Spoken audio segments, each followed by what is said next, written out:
எட்டாம் பாவகம் நிரந்தர பிரிவு. எட்டாம் பாவகம் மரணம். ஆயுள் காரக பாவகம் இல்ல, மரணம். 8 நாளே மரணம். எட்டாம் பாவகம் மறைவு, நிரந்தரமான பிரிவு. வணக்கம், நான் உங்க விக்கி ப்ரோஸ். நமக்கு எண்கணி ஞானத்தையும் வேத ஜோதிட ஞானத்தையும் ஆன்மீக ஞானத்தையும் வழங்கிய அனைத்து குருமார்களுக்கும் நன்றி. என்ற அதே வேளையில் இது ஒரு ஜோதிட விளக்க வீடியோ விருப்பம் உள்ளவர்கள் தொடர்ந்து பார்க்கலாம். நமது விக்கி ப்ரோஸ் அஸ்ட்ராலஜி சோசியல் மீடியாவை ஃபாலோ பண்ணியிருக்கக்கூடிய அனைத்து தோழர்களுக்கும் நமது நன்றிகள். ஒரு கேள்வி, அண்ணன், what is the different when 7th house slot in 6, 8 and 12? You said its பிரிவு ended, but how different in those 3 houses? Simple. Okay, 7ஆம் அதிபதி 6, 8, 12ல மறைஞ்சா பிரிவு இறப்பு அப்படின்னு சொல்றீங்க. என்ன டிஃப்ரெண்ட் அந்த 3 வீட்டுக்கும்? ஓகே, 6ஆம் பாவகம் அது ஒரு பாவகம். சரி, 6ஆம் பாவகம் ஒரு மாதிரியான பாவகம், 8ஆம் பாவகம் ஒரு மாதிரியான பாவகம், 12ஆம் பாவகம் இதுக்கு ஒரு தனியா ஒரு கிளாஸே எடுக்கலாம். 6ஆம் பாவகம்ன்றது வெளியில வர முடியாத மாதிரியான ஒரு விஷயங்கள். ஓகேங்களா? அடுத்தவர் பணம், தீர்க்க முடியாத நோய், இது கண்டிப்பா வச்சுங்க. 6ஆம் பாவகம் கொடுக்கக்கூடிய நோய் வாழ்நாள் முழுக்க இருக்கக்கூடிய நோயா இருக்கும். இது நீங்க கொஞ்சம் பார்க்கலாம். தீர்க்க முடியாத நோய், அடுத்தவர்களுடைய பணம், அடிமை வேலை, இதெல்லாம் 6ஆம் பாவகத்தினுடைய தன்மை. ஓகேங்களா? எங்கிருந்து வருது, எப்படி வருதுன்னு சொல்ல முடியாத பணம்.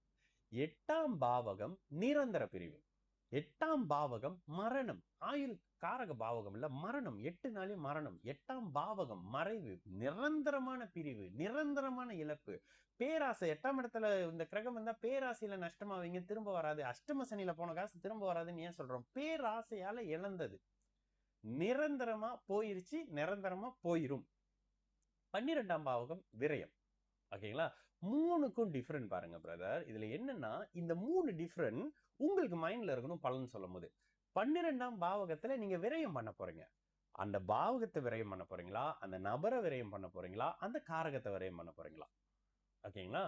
இதே 6, 8, 12ஆம் இடத்துல இந்த 7ஆம் அதிபதி சுபத்துவமாக இருந்தால் மறைமுகமான தொடர்புகள், இது லேசா உங்களுக்கு புரியும். ஓகே, அதே அமைப்புகள்ல பாபத்துவமாக இருந்தால் மரணம், பிரிவு. 8ல 7ஆம் அதிபதி கடுமையா கட்டு போயிருக்காரு. ஜென்ம சனி, அஷ்டம சனி கண்ணை மட்டும் பிரிஞ்சிடுவீங்கன்னு சொன்னீங்கன்னா, ஒரு வருஷம் சிரிச்சுக்கிட்டு பேசின ஒருத்தர், இதையும் ஏற்கனவே சொல்லியிருக்கேன், எனக்கு நம்பிக்கை இல்லை விக்கி ப்ரோ அப்படின்னு சொல்லி 2024 மார்ச்ல பேசின ஒருத்தவங்க அக்டோபர்ல கால் பண்ணி கதறி கதறி அழுதாங்க. இந்த இடத்துல என்னன்னா, சில நேரத்துல நம்ம ஒரு ஸ்கெடியூல் பண்ணி டைம் கொடுத்துருப்பாங்க. அந்த நேரத்துலலாம் நம்ம அவங்கள ஒண்ணுமே முதல்ல அழுது முடிங்கன்னு சொல்லிட்டு பேசாம இருக்கிற மாதிரி இருக்கும். ஆனா எப்படி எதிரில் ஒருத்தர் அழுவும் போது நீங்க என்ன ரியாக்ட் பண்றது? இதை தனமா சொன்னேன், ஆனா நடக்கிறது நடந்துதானே ஆகும் அப்படின்ற மாதிரியான விஷயத்த தான் சொன்னேன். அவங்களே திரும்ப ரிக்கவர் ஆகி 2025ல வேற மாதிரியான சில விஷயத்த கொடுத்தாங்க. எதை வச்சு இதை சொல்லியிருப்பேன்? 7ஆம் பாவகம் கட்டு போச்சு. 7ஆம் பாவகம் கட்டு போயிருக்கும். இதுல இன்னொரு விஷயம், 7ஆம் பாவகம், ஓகே, 7ஆம் அதிபதி 6, 8, 12ல வந்துடுறாரு.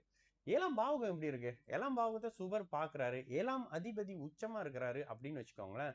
இந்த இடத்துல ஏதோ வேலைக்காக பிரியுறீங்க, டெம்பரரி எதுக்காக பிரியுறீங்க, அப்படி பிரியுறீங்க, இப்படி பிரியுறீங்கன்ற மாதிரியான எதுக்கு பிரியுறீங்கன்ற விஷயத்தை அந்த 7ஆம் பாவகம் சொல்லும். ரொம்ப ஜோதிடத்தை நீங்க புரிஞ்சு புரிஞ்சு புரிஞ்சு போகும்போது பிரதர், அது ஏன் உங்களுக்குன்னு வரும்போது நீங்க நல்லா பாத்தீங்கன்னா மற்றவங்களோட உங்களுக்கான கேள்வி ரொம்ப நுணுக்கமா இருக்கும். சில பேருக்கு புரியவே புரியாது, என்னடா பேசிக்கிறானுங்க 2 பேரும் அப்படின்னு.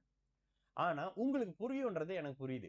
இந்த இடத்துல 3 வீட்டுக்கான டிஃபரெண்ட் என்ன? ஒரு வீடு பிரச்சனை நோயை வச்சிருக்கு, ஒரு வீடு பிரிவு இழப்ப வச்சிருக்குது, ஒரு வீடு விரயத்தை வச்சிருக்குது. எதனுடைய அடிப்படையில இந்த அமைப்புகள் நடக்க போகுது அப்படின்றது அந்த 7ஆம் அதிபதியினுடைய வீட்டை பொறுத்தது. 7ஆம் வீடு நல்லா இருந்ததுன்னா நீங்க ஏதோ வேலை தொழில் அப்படி இப்படின்னு பிரியுறீங்க. 7ஆம் இடம் கெட்டு போயிருக்கு அப்படின்ற பட்சத்துல வேற மாதிரியான இழப்புகள் வருது. இதுதாங்க டிஃபரெண்ட். சரிங்களா? நான் உங்கள் விக்கி ப்ரோஸ். நல்லது நடக்கும், எல்லோரும் நல்லா இருப்போம். வணக்கம்.